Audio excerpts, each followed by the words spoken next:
What I would tell you about people is that, first of all, when we think about turnover, we have very high turnover in our business, particularly with drivers and mechanics.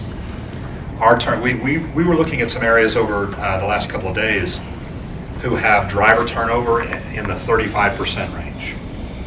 That means every 3 years, every driver leaves.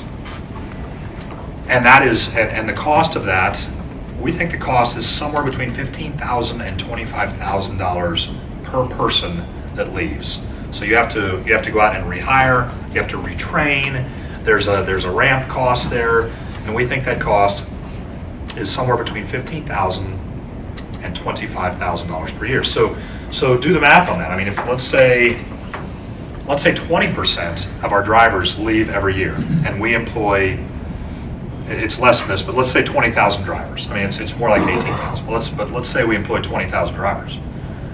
So 20%, and I think last year actually the actual number of drivers that churned last year was 5,000 drivers that churned.